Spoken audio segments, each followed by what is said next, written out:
tous amis et amis, aujourd'hui on se lance une nouvelle vidéo pour que je vous parle du tome, c'est le combien 5 de la boîte à musique, les plumes de l'aigle douce, c'est bien ça, je lis à l'envers donc c'est compliqué. N'en voulez pas. Alors, oh là là, quelle claque, mais quelle claque encore une fois. Donc du coup, toujours illustré par Jiré et écrit par Carbone aux éditions Dupuis. Alors, cette BD, ça fait longtemps que je l'ai lu. Ouais, très longtemps. Je vais baisser ma caméra. Voilà. Ça fait un petit moment même que je l'ai lu maintenant parce que bah, je l'ai lu au mois de novembre. On est le 30 janvier. Là non, je devrais réviser ma fiscalité. Non, je vous fais une vidéo pour présenter cette pépite parce que j'ai eu beaucoup de soucis pour tourner cette vidéo. Ça fait 4 fois que je la tourne littéralement. Donc j'aimerais bien la faire une bonne fois pour toutes, que je puisse le ranger et que je vous le présente parce que bah, c'est quand même un peu mon boulot du coup. Du coup, je vais tout de suite vous lire le résumé. Alors que Nola s'apprête à revenir dans l'exomonde, elle s'aperçoit, terrifiée, que le passage est fermé. La clé de la boîte à musique est tombée. Avec l'aide de ses amis, elle doit fabriquer de la poudre de lévitation pour la replacer. Mais il leur manque un ingrédient très particulier, des plumes d'aigle douce. Un oiseau à voie de disparition. Malheureusement, Télio, l'herboriste, n'en a plus. Et lui, qui était autrefois un chasseur aguerri, est aujourd'hui malvoyant. Pas de quoi décourager Nola, qui va tenter l'impossible, ramener les précieuses plumes sans condamner l'aigle douce. Pour seule aide, Télio et sa vue défaillante. De révélation en découverte, une surprise attend Nola, Igor et Andrea. Surprise qui pourrait bien changer l'avenir de Pandorian à tout jamais. Donc du coup, il coûte 12,50€ comme à chaque fois. C'est la dernière chose que j'ai acheté avec mon pass culture. Je vous le montre, mais vu qu'il y a un peu de verre là, j'ai peur que ça disparaisse dans le fond vert. De toute façon, vous aurez des photos comme à chaque fois. Alors, c'est du en deux parties comme d'habitude. Une partie spoil, une partie sans spoil. Donc... ceux qui avaient dû voir du coup ma vidéo précédente avec les 4 que j'ai présentés, du coup vont comprendre plus ou moins la partie sans spoil. Sinon les autres, bah, si vous avez vraiment pas lu les premiers tomes, je vous invite à switcher sur la première partie ou à lire les tomes simplement. Et après, bah, pour ceux qui ont vu la vidéo précédente ou pas, mais qui ont au moins lu les 4 tomes voire 5, vous pouvez rester pour la partie avec spoil. Donc je commence toujours par la partie sans spoil. Je dirai quand on passera à la partie spoil. Je vous mettrai un timecode pour revenir à l'outro et la conclusion générale. Et voilà, et oui, j'ai mon oreille qui sort, je sais, ça vous stresse. Du coup, pour la partie sans spoil, donc on a Nola, notre petite héroïne depuis un petit moment maintenant. D'ailleurs, vous avez vu, je me suis incrustée normalement à Pandorian. Ça me fait trop rire, j'aime trop. Oui, je suis une gosse.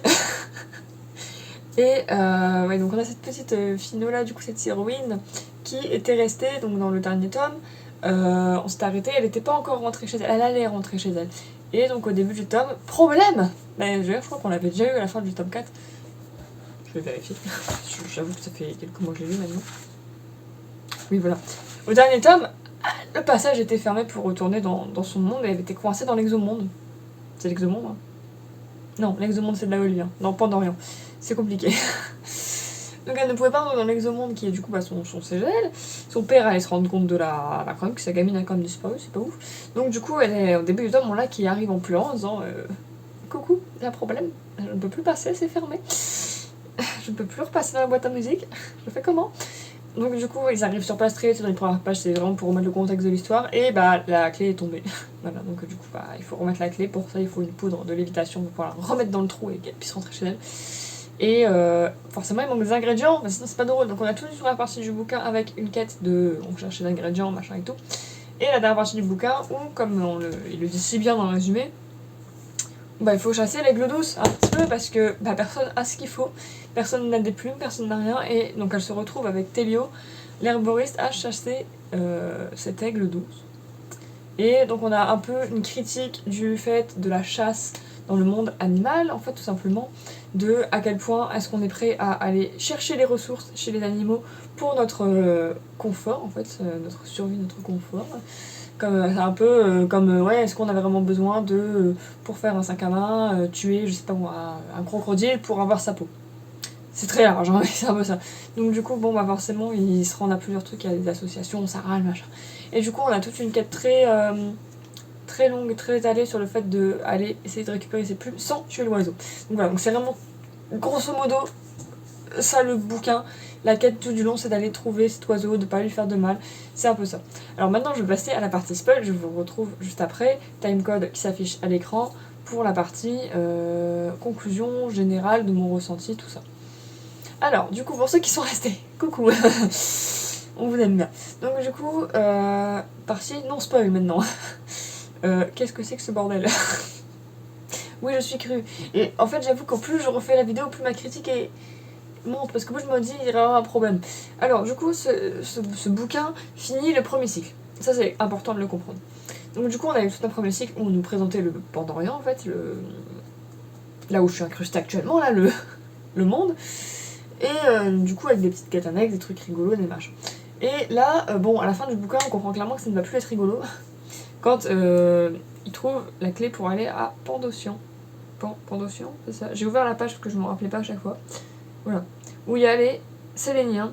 Et du coup, bah forcément, les Séléniens ont potentiellement empoisonné la mer. C'est ce qu'on apprend dans le bouquin. Et ça, d'ailleurs, j'ai trouvé ça très très mal foutu.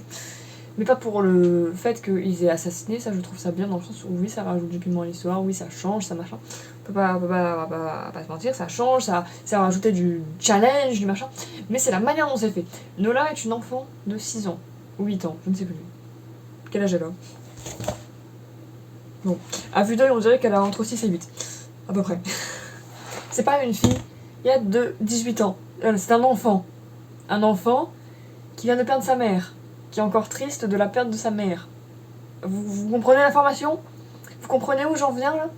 Quand elle va chez Télio l'herboriste et qu'elle lui demande pour les plumes, et qu'elle lui demande pour je ne sais plus quelle plante, et qui dit ah oui bah ça ta mère elle venait en chercher mais c'était pas pour elle, enfin c'était ouais ça soit ta mère elle venait chercher quoi comme boîte et qu'elle dit ça et qui fait ah ça c'est pour les empoisonnements à tel truc, c'est les gens qui ont eu ça dans la guerre.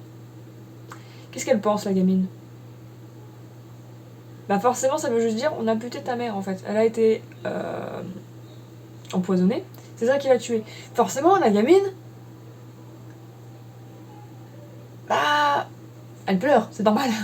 Donc elle chouine un peu tout du long en mode ah, on a peut-être tué ma mère quand même, c'est pas très sympa. Bon, très mitigée et très triste en fait, hein, quand même, voilà.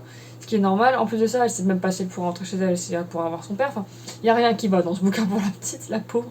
Et tout le monde est là. Ah, mais c'est pas bien de pleurer.